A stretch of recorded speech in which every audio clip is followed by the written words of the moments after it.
Dude, you're 2 feet off the ground. Oh yeah, you're right. When you're a kid, you make very dumb decisions, like going down a steep hill on a skateboard when you don't know how to skate, or jumping in the pool when you don't know how to swim. And sometimes, these dumb decisions can lead to bad injuries. Which is why I'm making this video today. Because I can guarantee everyone watching got injured in the same way as kids. But I've got some pretty weird stories about how these injuries happened to me. So let's start with an injury that still makes me cringe to think about, which happened at the single most dangerous place I've ever been in my life. And no, I'm not talking about New York City after a Knicks game. I'm talking about the playground. But the playground itself wasn't dangerous. What made it dangerous was what we would do at it. Because growing up, everyone played the game, The Floor is Lava. Now, if you somehow didn't play this as a kid... First of all, were you like not allowed to go outside as a kid? But second of all, the rules were simple. The ground is lava. If you touch it, you lose. So one person would be it, and they had to tag everyone else. This person could go on the ground, but we couldn't. But the kids that played this game at my school took it seriously. We treated that wood chip ground like it was actual molten lava that would melt the skin clean off our bones. So because the whole game was just jumping from one piece of equipment to another without touching the floor, the playground basically turned into one giant obstacle. But everyone knows that the most dangerous part of the playground was the monkey bars. And that's where this injury happened. One day we're playing The Floor is Lava, and I run onto the monkey bars. But then I get cornered by the person that's it. I look to my left, no exit. I look to my right, still no exit. The only possible option to not get tagged is to try running on top of the monkey bars. High risk, high reward. But let me just tell you, there was no reward that day. Because literally on the first jump I tried making to the next bar, my foot slipped when I landed, which made my whole body fall until the bar stopped my fall. But it wasn't my stomach or my ribs that landed on the bar. No, it was my groin. And I'm using the word groin because it would be pretty inappropriate if I told you the actual part of my body that landed on the bar. But I'm sure you get what I'm saying. So my groin hits the bar, and I slowly slip off until fully falling off the bar onto the ground. I didn't even feel that part because my brain was still focused on the groin injury. I was maybe 8 years old, and I still remember laying there on the ground genuinely thinking, well, that's it. I'm never gonna be able to have kids now. LeBron James Vitelli is no longer going to happen. I'm gonna have to adopt. I mean, I might have to adopt anyway if I can't find a girl, but... And you would think after this happened, I would learn my lesson about trying dangerous stunts. But no, I didn't. Because when I show you a picture of this... What's the first thing that comes to your mind? Now, if your answer isn't go down that hill on a bike or skateboard as fast as possible, we are not on the same wavelength. Actually, let's do a test to see if we are on the same wavelength. Let's try to say the same word on 3. Ready? 3, 2, 1. Velociraptor. What word did you guys say? But anyways, the reason I'm bringing up this steep road is because that is where this next injury takes place. And it happened because of a phase I was going through where I wanted to be a skater. And I didn't want to be a skater because I actually liked skateboarding. It was just that all the girls at my school liked the dudes that skated. I was already chubby as a kid because I hadn't realized at this point that chips have a lot of calories. And my mom was still cutting my hair, so I had chopped haircuts. And I hadn't gotten braces yet, so my teeth were pointing towards every direction on a compass. Because of this, in my mind, I was like, well, I'm chopped, so I need to think of a different way to get girls to like me. And that's when I decided on skateboarding. Now, what they don't tell you about skateboarding is that it looks a lot easier online than it actually is. Because I get a skateboard, and what you have to know about me is that I'm impatient. If I try something and I'm bad at it, I give up instantly. It's why I can't play any instruments. And if you're thinking, but Tyler, you said on a video before you know how to play the guitar. Yeah, I lied. I just wanted to sound cool, but I was lying, okay? So because I didn't have the patience to learn how to skate, but I wanted the girls at my school to think I was a cool skater, I came up with a brilliant plan. I was gonna go straight to the steepest hill in all of Los Angeles, have my friend record me skating down it, and show the video to everyone at school so they would think I was the coolest guy there. But there was one tiny flaw to my plan. I knew how to go on a skateboard, but what I didn't know is how to stop. And I especially didn't know how to stop when going 30 miles per hour. So I'm at the top of this hill. I get on the board, I push off, and for like the first 2 seconds, it's amazing. I'm flying down that hill feeling like Superman. But then I start to pick up speed, and then I pick up a lot of speed to the point where the board starts doing that little wobble. If you've ever been on a skateboard or a scooter going too fast, you know exactly the wobble I'm talking about. The wobble is basically a death sentence. So now I'm flying down this hill. The board is shaking violently, and for the first time during this whole day, I think to myself, oh wait, I have no way to stop this thing. So my only 2 options were keep going and pray or bail. And bailing at that speed isn't really bailing. It's just you choosing where you'd like to get hurt. So I made a decision. I was gonna bail by jumping off the board into the bushes on the side of the road. But that's when I learned the second thing nobody tells you. When you jump off a board going full speed, you keep all of the speed. So the bushes didn't break my impact at all. No, I went straight through the whole bush. I came out on the other side and immediately started tumbling down the hill. I'm talking full rotations for probably a solid 30 feet. I finally stopped rolling after about 5 hours. And in that moment, moment, I genuinely could not tell you what planet I was on when I stopped. Now, don't get me wrong, this was physically painful. I had some scratches and burns, but the worst part, my friend recorded a perfect video of it all happening. And you would think a good friend would just delete that video for you, right? Before he even came to check if I was okay, he already sent that video to our friends group chat. And of course, after it gets sent once, it gets spread to everyone. So all the girls at school did see me skate down that hill, but it definitely didn't help me attract any of them. I wonder if that video is still out there. But as I've said, we've all had crazy injuries like this happen to us as kids. And I asked you guys to tell me some of your craziest injuries you had as kids. So let's read some of them. When I was 11, me and my mom were going somewhere, but my mom left for a second. So I decided to play around and start driving. So I grabbed onto the car's handle and ran while holding the steering wheel until I had tripped and fell. But that wasn't all. I fell with my hand under the car's tire. So my mom came out and saw, then she backed the car up to get it off me. Mother of the Year award goes to your mom. No, I'm just kidding. That's no one's fault. Let's be real. We all wanted to hop in that driver's seat when we were kids. Next one. I was fighting with my sister for a pencil, and she let go, and I got stabbed in the forehead. I still have that mark on my head today. Okay, so we got Mom of the Year, and now we have Sister of the Year. Nice. It sounds like the most dangerous people you can be around is your family. Don't know what to do with that information, but I'm starting to see a correlation. Anyways, speaking of injuries that left a mark on your body, let's talk about the one that is literally still on my face today. Did you see it yet? No? Well, you will in a second. Because this is one I can pretty much guarantee almost every single one of you has experienced in some form. Because there is no childhood experience more universal than getting hit in the face with a ball. It doesn't matter what sport, what game, what type of ball. It could be dodgeball, kickball, basketball, football, other types of balls. But I'm sure you're wondering what I mean when I said this next injury is one that's still on my face today. Well, let me tell you what happened. So I'm at recess one day playing kickball with my friend. Now, whenever we'd play kickball at school, I would always pitch because I knew how to put some nasty spin on the ball and make it really hard to kick. And I loved being the pitcher until this day because I roll the ball to the person kicking and it wasn't a great roll to say the least. I can tell they're about to hit this ball 500 miles per hour. Like I've already accepted it. But what I didn't accept yet was that this ball was going to be kicked straight into my face. It happened before I could even blink. And everyone's gotten hit by a ball in the face at some point. So you would all know that when it happens, it feels like your face is broken. And also your eyes start to water up. Even if you're not crying out of pain, they just naturally water. So now I'm standing there, both hands cupped over my nose with my eyes absolutely flooding, trying hard as humanly possible to play it cool. While every kid within a 30-foot radius does that thing kids do whenever anyone gets hurt, where they all go, ooh, in perfect unison. I'm holding my nose and I can sense that everyone is staring at me. And I didn't want them to think I was some little baby. So I stand up and go, I'm fine, guys. I'm fine. But for some reason, everyone was looking at me like I was not fine. Every other kid is giving me this look. So I'm like, guys, what's going on?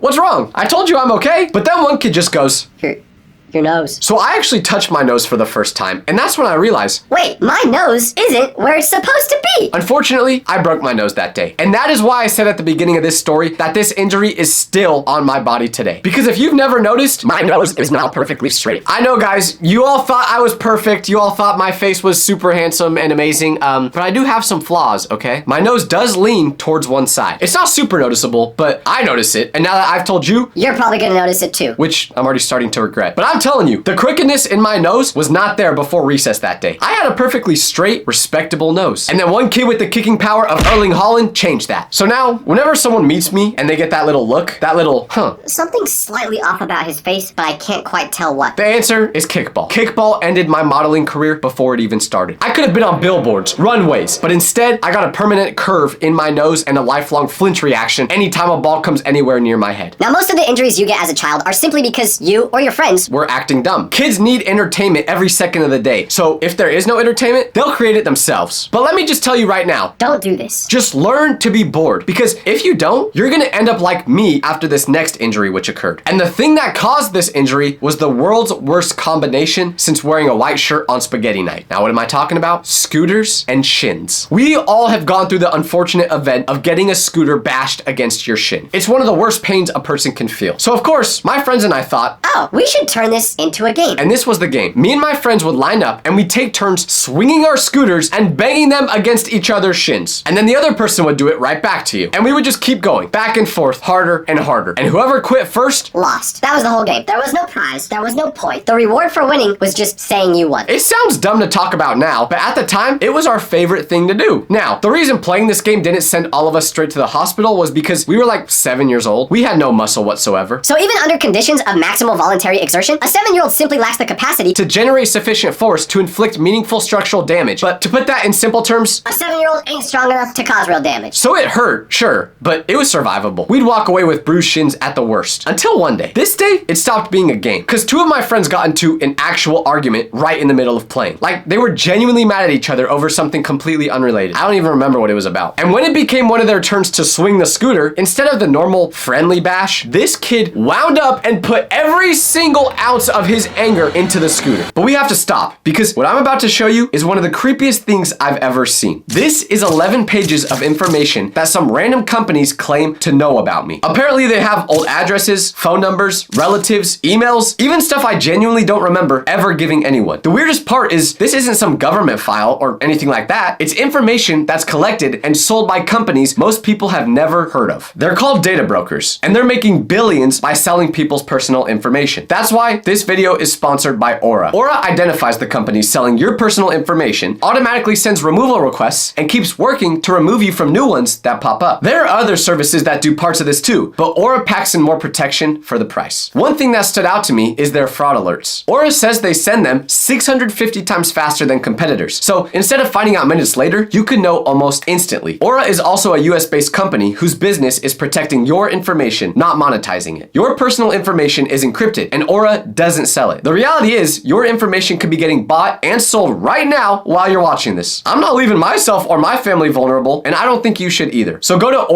aura.com/Tyler Vitelli or click the link in my description or pinned comment to start your 14-day free trial. Now back to the video. He swung that scooter like he was trying to hit a home run, and the ball was his friend's leg. I will never forget the sound. It wasn't the normal little clink we were all used to. It was a deep, heavy thud. And when we all looked down at the other kid's shin, there was a dent. An actual dent in his leg. And I am not exaggerating this for the video. Now, Do I exaggerate in my videos a lot? yeah, like if I ever say I was crying or freaking out over something, maybe I wasn't actually crying or freaking out. But when I say there was a dent, there was a dent. There was a spot where his shin had caved in, and it was deep enough that we could see something we definitely were not supposed to be able to see. We could see his bone. So at 7 years old, we all just stood there staring at our friend's caved in shin like we'd accidentally unlocked some forbidden secret of the human body. None of us knew what to do. So I took charge of the situation and I did something. I threw up. But then we did what any group of terrified children does in that moment. We ran inside and told the parents. And here's the best part of the whole story. The parents, Did not help, like, at all. we told them the whole story and they basically went, Well, you guys are the dummies who did this to yourselves, so you can fix it. even the school nurse would have been more helpful than our parents in this situation. At least they would have given us an ice pack like they do for every injury. But you might think, Wait, your friend's bone was literally showing, and the parents still wouldn't help? well, the parents didn't even see that there was bone showing because of how much blood was coming out. About 30 minutes later, when the bleeding stopped and my friend showed his mom again, that time she saw the bone and she screamed. She was like, Oh my gosh, we need to take you to a hospital right now! and that's when the situation was finally resolved. My friend's shin has a slight dent in it to this very day. And for the friend that caused the injury, I have no idea where he's at today, actually, because we were like 7, and you never keep all your friends from that age. So if you're 7 right now and you have friends, just know. They won't be your friends for long. Nah, I'm kidding. Most of these injuries we've talked about stop once you grow up and learn how to not be dumb. But unfortunately, some injuries you cannot grow out of. They're just unavoidable, like scabs. Because you can't tell me that at whatever age you are right now, if you get a scab, you don't still get the urge to pick at it. It's just human nature. So about 6 years ago, when I was 29, something happened one night that I am not proud of. I had this nasty scab from baseball that I'd been picking at for like a week straight, just relentlessly, never letting it heal. It would finally start to scab up and I'd pick it and then it'd bleed. So by this point, there was actually like a hole starting to form because of how deep it was getting. Like if I picked this scab one more time, it would have looked like someone just got shot with how much blood would come out. But one night, I kept waking up from my sleep because it was itching so bad. I tried ignoring it, but I couldn't. So in my eyes, there was only one real solution. I gotta pick at it. So I did. But I was so tired that after I picked at it, I didn't think about how much blood would start gushing from my leg if I did that. Slept through the whole rest of the night. But the next morning, I wake up to a screaming noise from my mom. I'm thinking, what happened? Did my mom's favorite character in her soap opera pass away or something? But no, because when I opened my eyes, she's in my room staring at me like she just saw a dead body. And that's because she thought she did. Because I look at her, then I look at what she was looking at, which was my bed, and I realize my sheets are all covered In blood, looking like an actual crime scene. clean. So my mom sees the bloodstained sheets, sees me laying in the middle of them, sleeping, and thinks for a solid second, her son just bled out and passed away over a scab. But the most unfortunate part was that when she realized I was alive and I told the whole situation to her, she looked even more mad because her nice white sheets were all stained now and she would have to replace them. I mean, yeah, your son is alive, but no, be mad because we gotta replace some $15 Walmart sheets. That's right, Mom. I know you weren't buying me the premium ones. I get it though. I would have been mad too. But you know how in the intro I was dangling from a tree? Well, you may have thought that was just a super dramatic hook for the video to get more views. And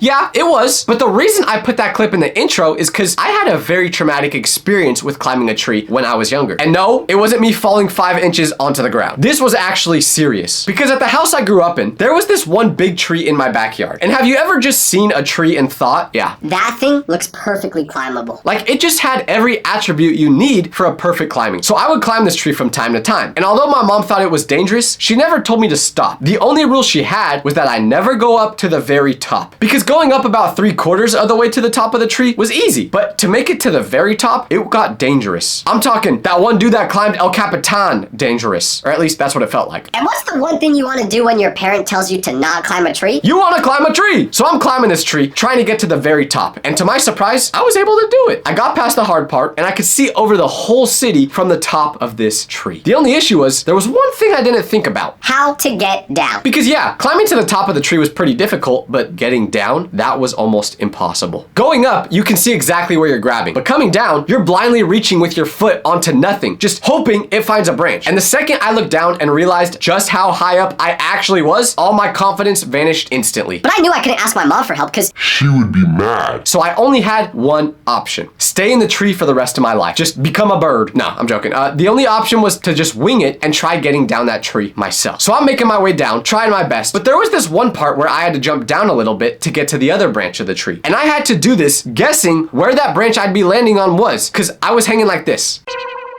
So when I tried jumping, I completely miscalculated it. And instead of landing on the branch below me, I fell straight to the ground. Well, not like straight to the ground, but I fell through a bunch of other branches that couldn't break my fall, and then I eventually hit the ground. Every single branch on the way down got a turn on me. It was like one of those pinball machines, except I was the ball and the bumpers were these tree branches. Boink off one branch, spin, boink off another, smack into another, all the way down to the bottom. I felt every single layer of that tree on my way down. And then finally, the grand finale, I land flat on my back in the dirt. All the air left my body at the exact same time. And I just laid there, staring up at the tree I just lost a fight to, fully accepting my defeat. The tree won by knockout. So my mom hears me outside making baby seal noises like, ah, ah, ah, and she sprints outside wondering why. Wait, I'm getting a call from my neighbor. Hello? Yeah, no, I'm okay.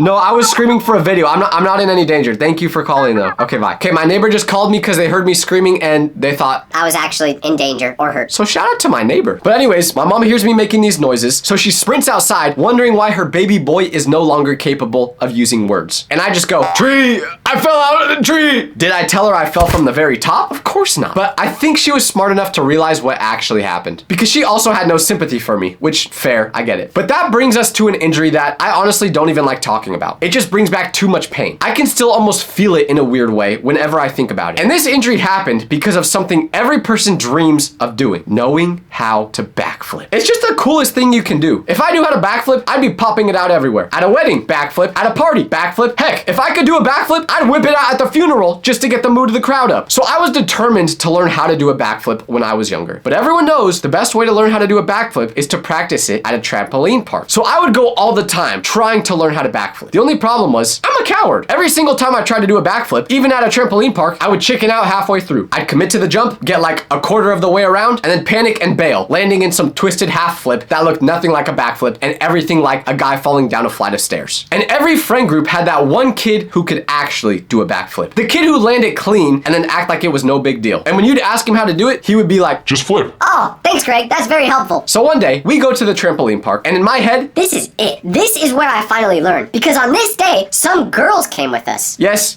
that's right, your boy Tyler was gonna rizz up the ladies by doing a backflip. So I start trying, and it's the same exact problem as always. I jump, start the flip, get scared, and bail. Over and over again. I just could not get my brain to let me fully commit to going all the way around. But then my friends had an idea. Now, you should already know from everything else I've said in this video that If my friends have an idea, that is not a good thing. Like, ever. ever. But here was their genius idea. They thought the reason I kept bailing was because I wasn't getting enough height to fully rotate. So if they double bounced me, launched me way higher up into the air, I'd have so much hang time up there that I'd have no choice but to commit to doing the full flip. On paper, you can kind of see the logic, but this was not paper. This was reality. And in reality, this was one of the worst ideas anyone has ever come up with. Right up there with the idea to create jorts. But of course, I went along with it because I was desperate to finally land this thing in front of the ladies. so they get me on the trampoline, they get into position, and they double bounce me. And let me tell you, they did their job. They launched me. And I went high, way higher than I'd ever been on a trampoline in my life. And for one brief moment up there, I actually thought, Wait, this is gonna work. I've got so much time. I'm finally gonna land this thing. but then, mid-flip, the fear came back. The exact same fear that made me bail every other time. Except this time, I wasn't safely a few inches from the trampoline. This time, I was way up in the air, already spinning. So when the panic hit and I tried to bail, it was too late. And even worse, I was so high up and spinning so much that I completely lost track of where I even was. I had no idea which way was up. I had no idea which way was down. I didn't know if I was facing the ceiling or the floor. So I just started flapping, full panic mode, arms and legs flailing around like I was trying to swim through the air, just hoping I'd somehow figure out which way to land before I hit something. Newsflash, I did not figure it out. After all that flailing, I came down and landed basically directly on my neck. And you might think, oh, yeah, that's bad. But the trampoline probably absorbed your fall, so it didn't hurt that much. Well, yeah, you're probably right. It wouldn't have been that bad if I landed on the trampoline, but I was so high up and I didn't bounce straight. I bounced to the side. So when I landed